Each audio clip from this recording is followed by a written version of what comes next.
History has taught us that the Auschwitz concentration camp was a true hell. But if you were a woman, you had a date with the devil himself. From beginning to end, women were victims of the most horrifying acts of the Nazi regime.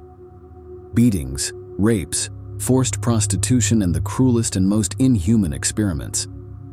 Those who arrived at the camp pregnant were forced to abort in the worst ways you can imagine, and if that weren't enough, they then tested brutal sterilization methods on them. Nos decían, van a hacer todo tipo de experimentos con ustedes. Y el objetivo de todo eso es que nunca tengan hijos. Most of them didn't live to tell the tale. Meanwhile, those who managed to overcome hunger, pain, and agony claim that a part of their being also died in Auschwitz. In this new video from Military History, we will learn about the torment of the women who ended up in one of the most terrifying concentration camps of World War II. Get ready to learn about one of the cruelest episodes of humanity. No sabíamos dónde estábamos ni lo que nos estaba pasando. Cuando llegamos nos sorprendió el hedor bestial, terrible que había. Y ni un árbol, ni un pájaro. Un silencio absoluto. Adolf Hitler built Nazi ideology on a profound racial basis. According to his view, all groups or peoples possessed inherent and immutable traits that were passed down from generation to generation. No individual could surpass the innate qualities of their race. For the Führer, these inherited characteristics were not only related to external appearance and physical structure, but also influenced modes of thinking, creative abilities, intelligence, cultural appreciation, physical strength, and military skill. Under these ideas, Jews were assigned a wide range of negative stereotypes and were considered a major threat. To maintain the purity of the German genetic heritage, the best option they found was to imprison and annihilate their principal enemy. Luego nos pusieron un número en el brazo. A partir de ese momento, éramos solo un número. Después, llegamos al pabellón de los experimentos.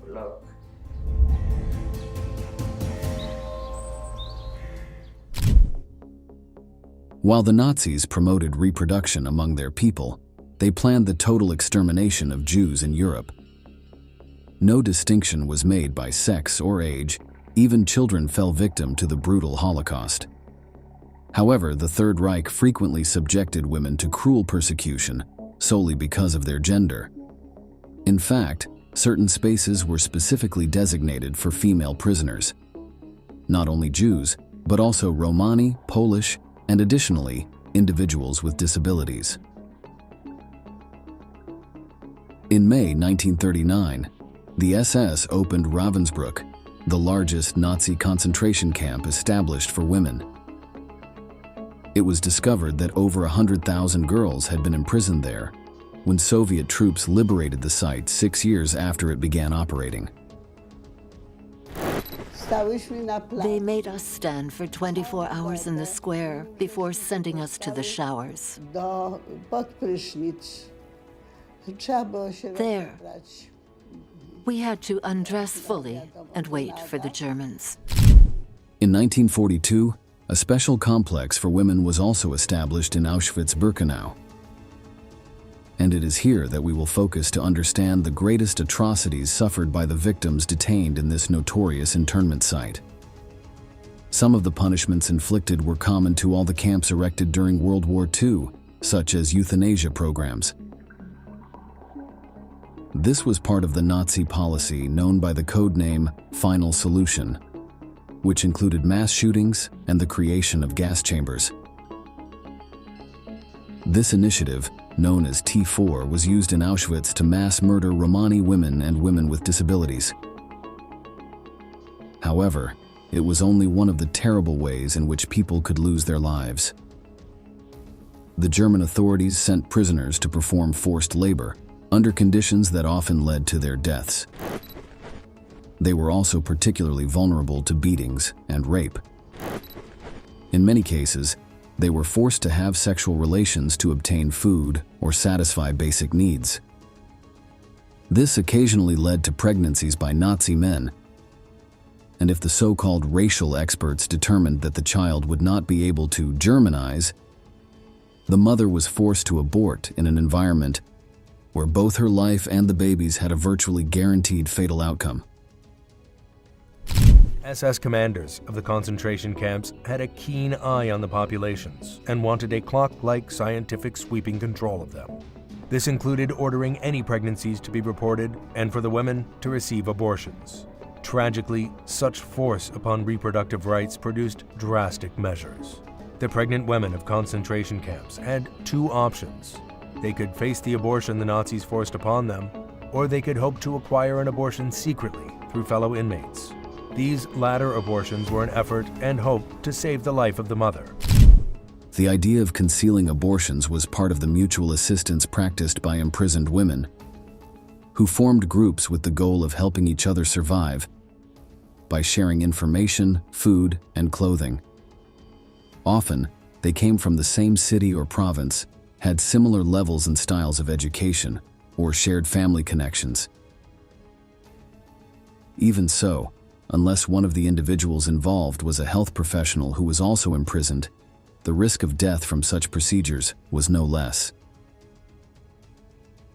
You might wonder, why didn't they wait for German medical attention in these cases?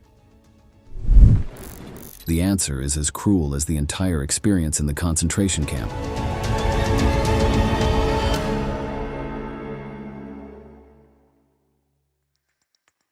Auschwitz had the involvement of a large number of renowned medical professionals, though they carried out the lethal brutality of the Nazi regime. In fact, their involvement may have been directly related to some of the most atrocious crimes committed within the camps where prisoners were held. Women in these places were subjected to a vast array of completely inhumane experiments. Driven by the Nazi program, it didn't matter if the victims ended up dying or the suffering they endured along the way. Ruthless individuals conducted all sorts of acts, justifying them as tests to learn how to treat certain diseases or to gather data on human tolerance under various circumstances. Thus, some people were frozen to death by exposure to excessively cold temperatures. Others were inflicted with severe wounds that were then infected to observe how the body responded.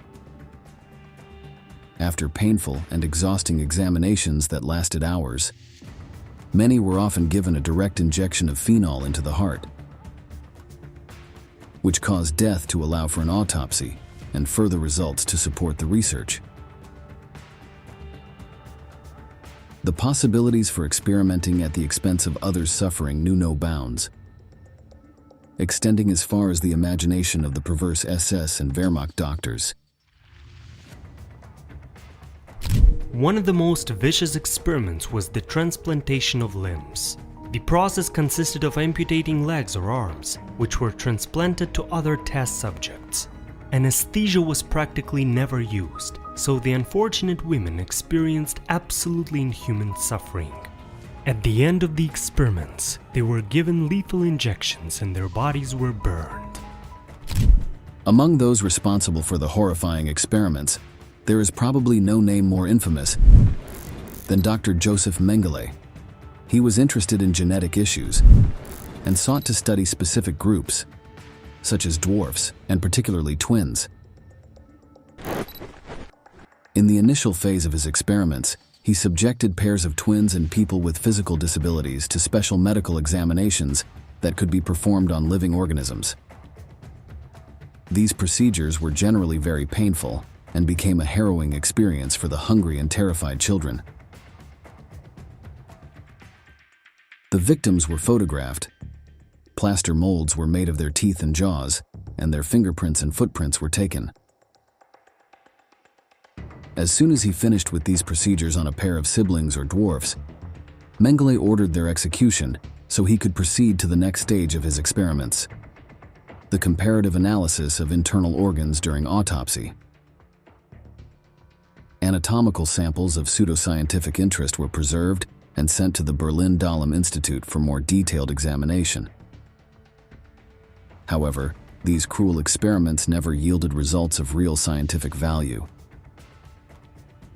A particular case associated with the work of this Nazi figure was that of Ruth Elias. She was a young woman who was pregnant when she was transferred from Theresienstadt to Auschwitz. Nazi medical experiments on pregnant camp inmates centered on studying the effects of starvation and malnutrition on pregnancy. In predominance, such experiments cost the lives of both the fetus and the mother. While the percentage of women who gave birth at Auschwitz was small, the majority would not survive, mostly ending in stillbirth or miscarriage.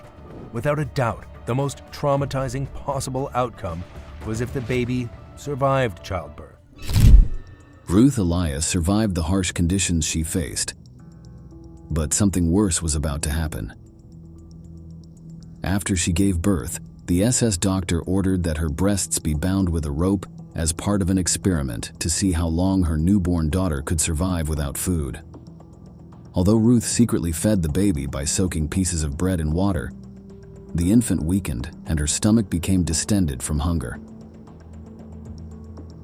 After seeing her suffer for several days, a Czech female doctor who was also imprisoned with Ruth convinced her to inject her daughter with a lethal dose of morphine, as she would not survive, thus ending her agony. Research on the effects of hunger on the human body continued under Dr. Johann Paul Kremer. He focused particularly on the liver and how it atrophied. After pushing his victims to the brink of death by starvation, he ordered them to be injected with phenol. At this point, it is necessary to review some key points. Hitler aimed for the Aryan race, which he associated with Germans, to endure while exterminating the Jews. Therefore, pregnancies among women of his racial enemy were a significant problem addressed with abortion. However, Auschwitz became a place where experiments were conducted to end this issue definitively through sterilization. The person in charge of this work was Dr. Klauberg. Un buen día hubo una llamada especial. Klauberg en persona eligió a varias de nosotras. Formábamos filas de A5 y seleccionó a quien quiso. No daba miedo. Era pequeño, gordo, con sombrero tirolés, pantalón bávaro, medias blancas, grandes botas de montaña. No se correspondía con la imagen de las SS que una pueda tener. But appearances can be deceiving. Karl Klauberg was a German who served as an infantry soldier during World War I. After that conflict, he studied medicine and eventually reached the rank of chief physician at the University Gynecological Clinic. In 1933, he joined the Nazi Party while being appointed associate professor of gynecology at the University of Königsberg. During his career, he conducted research on female fertility hormones and their applications. This allowed him to meet important SS members, as he was responsible for treating the wife of a high-ranking official. In 1942, he contacted the leader of the organization, Heinrich Himmler, and requested the opportunity to conduct mass sterilizations for his experiments. After receiving approval, he began his experiments in December of that year at the Block 10 laboratory in Auschwitz. His goal was to find an easy and inexpensive method for sterilizing women. In 2 large rooms on the 2nd floor of the building, several hundred Jewish women from various countries lived. Klauberg developed a non-surgical method involving the introduction of a specially prepared chemical irritant into the female reproductive organs, which caused severe inflammation. The formaldehyde preparation intended for the uteruses of his test subjects was applied without anesthesia, causing immense suffering, permanent damage, and severe infections. After several weeks, the fallopian tubes would close and block forever. La función del bloque 10 era llevar a cabo un segundo genocidio. En otras palabras, matar a personas que aún no habían nacido para que ya no hubiera razas indeseables. Klauberg's experiments killed some of the women he used as test subjects, while others were intentionally executed to perform autopsies and compare results. The killings were cold and conducted under the guise of supposed science, though they were as violent and cruel as those on the battlefield. Beyond those who died, it is estimated that around 700 women were sterilized with this brutal and painful method. Himmler wanted to know how long it would take to perform this procedure on 1,000 Jewish women, and the doctor's response was satisfactory regarding the request.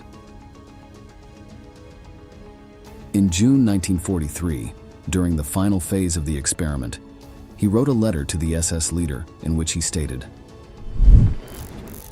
"The non-surgical method for sterilizing women that I have invented is now nearly perfected. If the research I am conducting continues to produce the results it has so far, then an experienced doctor with a properly equipped clinic and the assistance of 10 auxiliary personnel will be able to carry out the sterilization of hundreds or even 1,000 women within a single day." The Nazi authorities were more than satisfied with the conclusions of the experiment, but the feelings were completely opposite for the victims who endured it. Nos llamaban por nuestro número y luego Klauberg u otro tipo nos inyectaba algo en la vagina.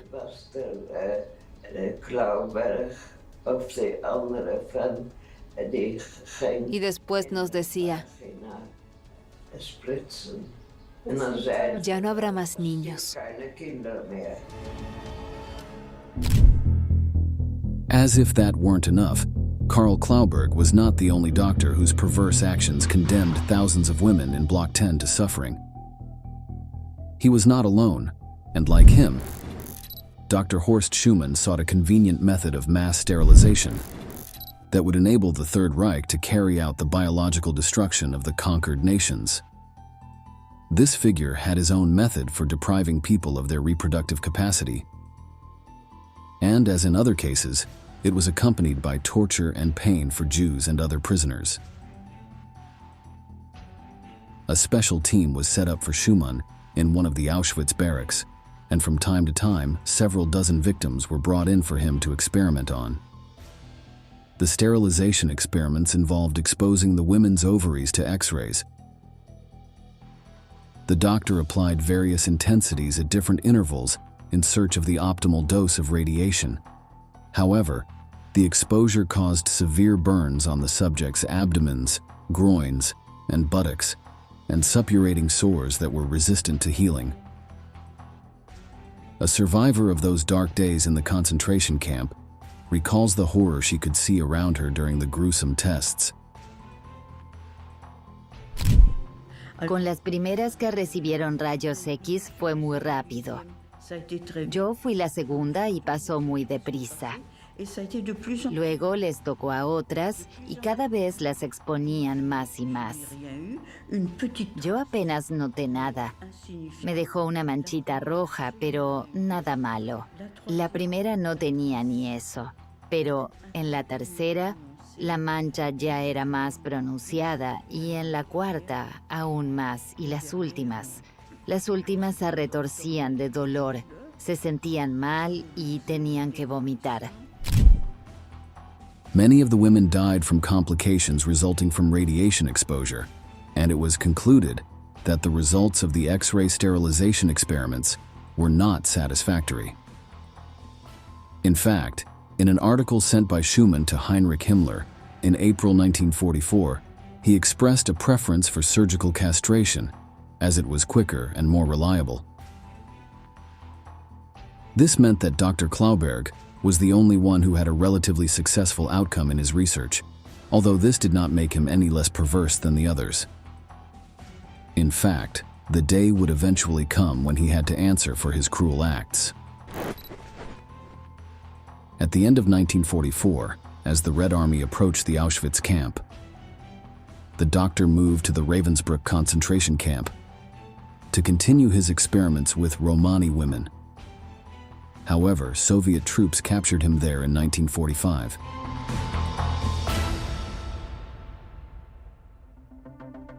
After the war, Klauberg was tried in the Soviet Union and sentenced to 25 years in prison. But in 1955, he was released under a prisoner exchange agreement. That same year, he returned to West Germany, where he was reinstated at his former clinic with the aim of continuing his scientific work from before the conflict. The Nazi seemed to have escaped blame and responsibility, but his ego led to his downfall. He behaved oddly, openly boasting about his supposed achievements in developing a new sterilization technique at the Auschwitz concentration camp. This destroyed any chance of remaining unnoticed, and just a few months after his return to German soil, public protests from survivor groups led to Klauberg's arrest. Ultimately, the doctor died on August 9, 1957, before his trial. He spent his final days in the city of Kiel, Germany, where he suffered a heart attack at the age of 58. Nevertheless, he left behind a legacy of horror that continued to haunt his victims for a long time. Nos decían, van a hacer todo tipo de experimentos con ustedes. Y el objetivo de todo eso es que nunca tengan hijos. Y desde luego se puede decir que lo consiguieron.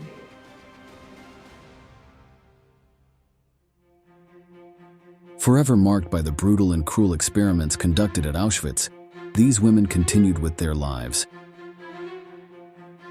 Many were unable to speak about their suffering due to shame, and it took decades before they were able to share their stories.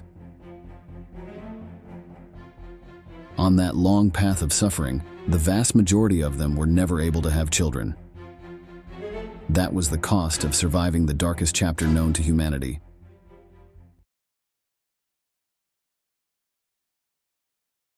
Luego nos pusieron un número en el brazo. A partir de ese momento, éramos solo un número. Después, llegamos al pabellón de los experimentos.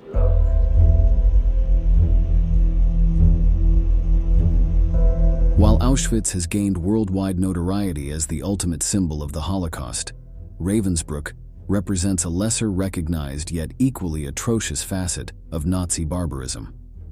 Behind its barbed wire and tall watchtowers, this concentration camp, exclusively designed for women, witnessed countless acts of cruelty and suffering. However, there was also space for resistance there. The evil unleashed at Ravensbrück surpasses what is imaginable to the human mind, reaching levels of depravity and genocide that defy comprehension. In addition to torture, multiple mutilations, mass murders, and summary executions were carried out in this camp, along with forced labor, humiliations, experimentation with extermination methods, starvation, and public humiliations. Some prisoners were forced to abort, while others had to give birth under conditions of absolute insanity. These atrocities were compounded by well-known mass murders in gas chambers and medical experiments that included forced sterilization. This happened under the watchful and complicit compliance of other women, the fierce Nazi guards who oversaw the camp. Explore with us Ravensbrück, a harrowing tale of torture and suffering that also reminds us of the immensely powerful human capacity to survive, even in the most extreme conditions.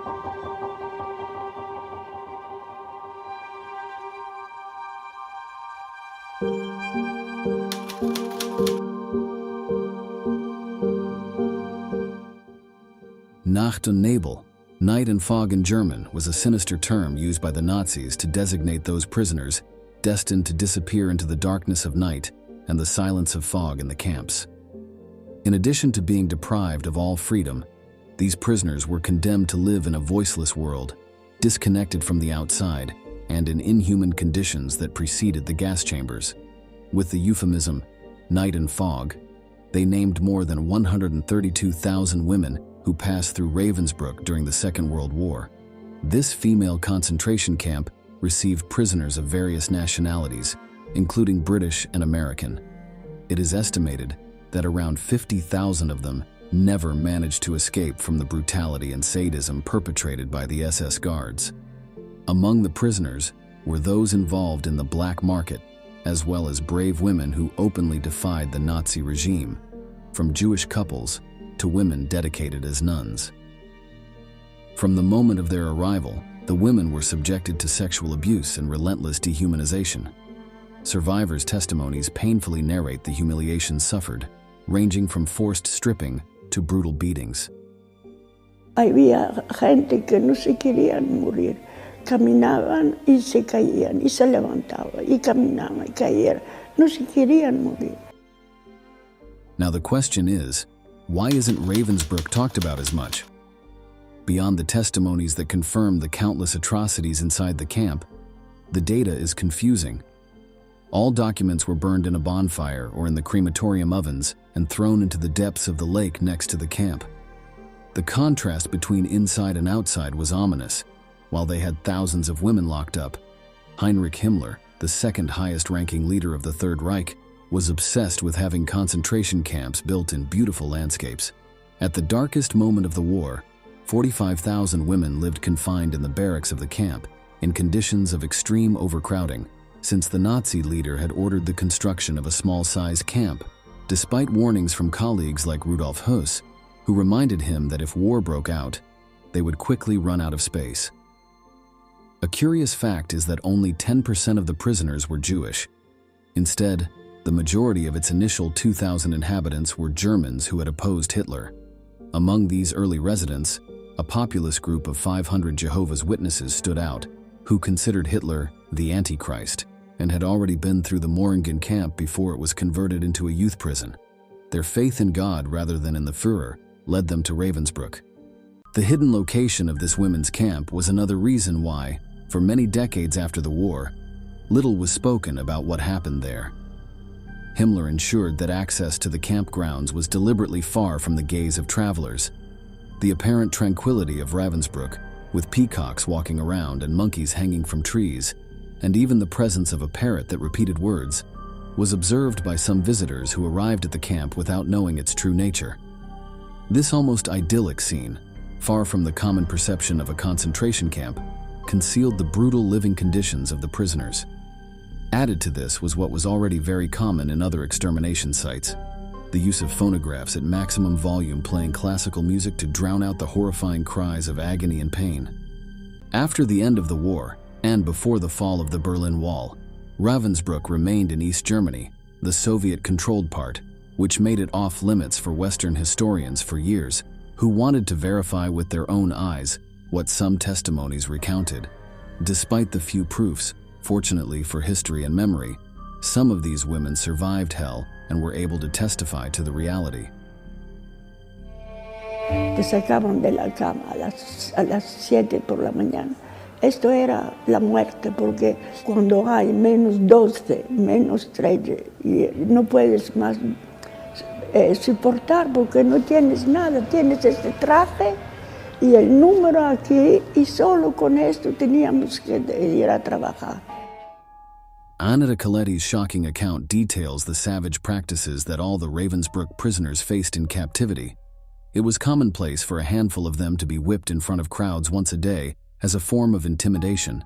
Some endured more than 25 lashes, a brutality that could be life-threatening.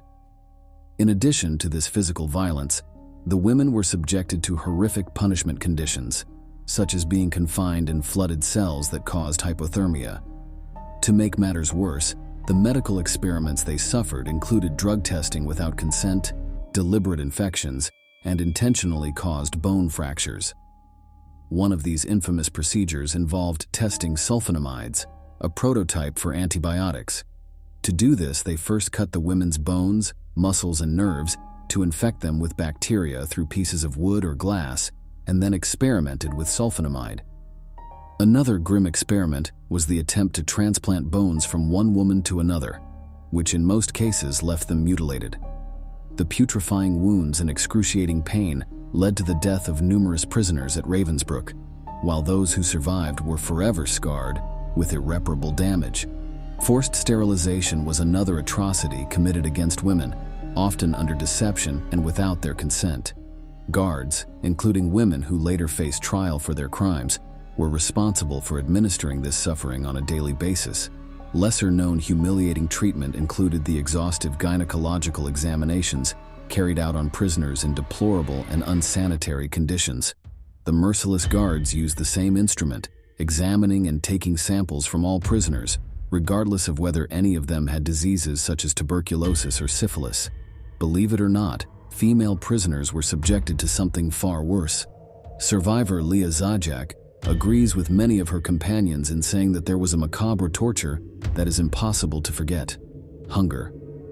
Allí en el gueto ya empieza mi primer peldaño del infierno, porque empiezo con el terrible, incontable, y no se puede, el que no lo vivió no puede imaginarse lo que significa el hambre que me tocó vivir durante 4 largos años.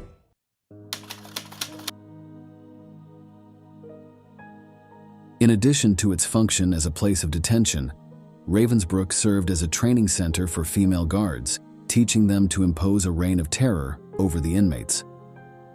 Under the supervision of commanders like Max Kurgel and Fritz Siron, the camp had a staff of approximately 150 SS guards, responsible for the daily surveillance of the prisoners. Many of these soldiers were transferred to other camps, such as Auschwitz, where they continued to perpetrate acts of brutality. Upon arrival at Ravensbrück, prisoners were assigned a colored triangle indicating their category and origin, and their hair was shaved off, an act that was both physically and psychologically traumatic.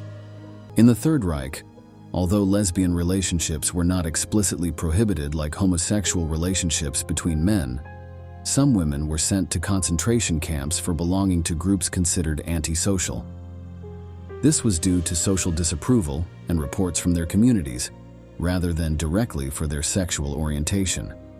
Lesbians were not perceived as a threat and were mainly seen as potential mothers of racially pure children.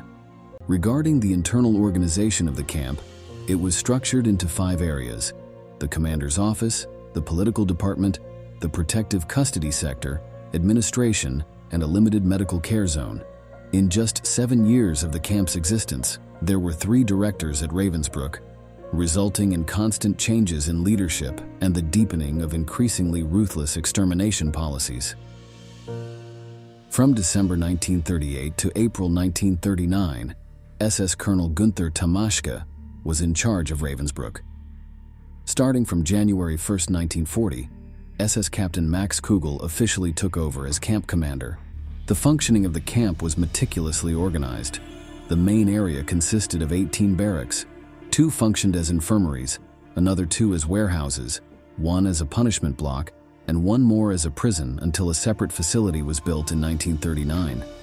The remaining huts served as housing for the prisoners, where they slept on 3-tier bunk beds.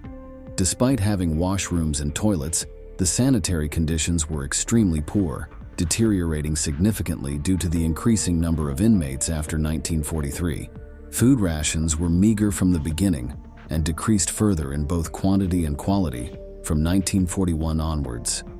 By January 1945, the barracks were terribly overcrowded, exacerbating the already deplorable hygienic conditions, which led to a typhus epidemic spreading rapidly throughout the camp. At the peak growth of the camp, the vast number of hostages overflowed the capacity of the rooms, as Judith Becker mentions in her testimony. In Ravensbrück, they didn't put us into any of the barracks. They right away straight put us into the Totenbark, into a barrack for death, for killing. And the method they used was that into an area that that could hold 100 people, they put 1,500. And there was no room to stand. There was no furniture in the place. There was no room to stand, so some people were hanging in the air. Due to this overcrowding, the SS authorities subjected the prisoners to periodic selections, where those deemed too weak or injured to work were isolated and murdered. Initially, chosen inmates were cowardly shot. However, starting in 1942 as part of Operation 14F-13, the SS transported them to the Bernburg Sanatorium. Roma and Jehovah's Witnesses were sent to their deaths at Bernburg in the spring of 1941. Subsequently, in 1942, a second wave of killings began in these euthanasia centers, continuing until 1944. During this phase, approximately 60 convoys departed from the extermination camp to the euthanasia center in Hartheim, Austria. SS personnel also carried out killings in the camp infirmary, using lethal injections or by sending prisoners to the Auschwitz-Birkenau extermination center. In early 1945, the SS installed a gas chamber at Ravensbrück, where between 5,000 and 6,000 prisoners were murdered before the Soviet liberation in April 1945. Prisoners at the camp documented the horrors they endured through clandestine photographs. Many were selected to be forced into brothels for military personnel. The rest were condemned to forced labor, with approximately 3,600 executed at Okermark Mansion. Despite everything, horror did not extinguish hope. At Ravensbrück, women forged strong bonds of solidarity that provided invaluable emotional and physical support. These connections gave them the strength to face despair, endure grueling forced labor, and withstand torment specifically directed at them as women. Sorority and collaboration among the prisoners became a powerful mechanism of survival, offering them a ray of hope amidst the Nazi night and fog. Within the camp, some seamstresses found refuge in their joint work. Despite the long hours, being part of this select group gave them an identity beyond the number tattooed on their arms. Their companionship restored a sense of humanity and hope amid the desolation of the concentration camp. Sewing skills became an invaluable resource for many of them. Through their mastery of the craft, they kept the hope of freedom alive. Although they could not afford mistakes, the intimate atmosphere and conversations reminded them of their humanity and provided a respite from the brutality surrounding them. Luck also played a crucial role in the prisoners' survival.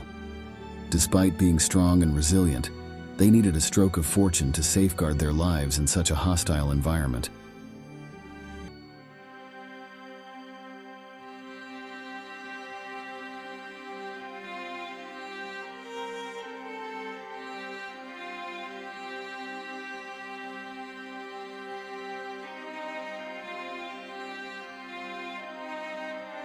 The light at the end of the tunnel was finally seen on April 27th.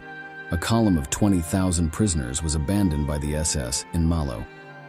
The horrors ended when the Red Army liberated the main camp on April 30th and the subcamps on May 3rd. A year later, in 1946, the Hamburg trials took place where guards accused of war crimes and crimes against humanity were sentenced to death, but it took decades for the full testimonies to be heard. It is important to remember that justice continues to pursue those who participated in atrocities during the Second World War. Elfriede Lena Rinkel, a German citizen, was deported in 2006 after admitting her involvement as a guard at Ravensbrück. Her expulsion underscores the commitment to justice in prosecuting Nazi perpetrators and holding them accountable under the law. Through the efforts of the Office of Special Investigations, former participants in Nazi persecution residing in the United States continued to be identified, investigated, and legally pursued. Aside from the bloodthirsty Rinkel, more than 100 individuals have been prosecuted for their complicity in Nazi crimes. Although the damage is irreparable and justice comes late, the survivors of Ravensbrück recounted their experiences with superhuman strength. While in the extermination camps, some of them cultivated poetry writing as a means of relief and healing. These poems were like secret messages, filled with longing and pain, written on scraps of paper under difficult conditions. Today, their texts reach us as cries for help from the past, hoping to be heard and remembered. Poetry in the concentration camps not only became a means of individual and collective expression, but also a tool to keep alive the memory of those who suffered and died in darkness. A constant call from the past for humanity, never to forget its capacity for both suffering and hope. But our Sturmälteste, and this is why I maintain all the time that humanity did not die during the war. Despite everything, even in the hell of Ravensbrück, Humanity did not die yet, and from all the scars and pain, the highest resilience always stands out. Thank you very much for staying until the end. We look forward to seeing you in the next installment. Share this video with anyone you think might be interested, and subscribe now to access more impactful and revealing stories about the Holocaust. Don't miss the opportunity to discover the truth behind one of the darkest chapters in history. Until next time.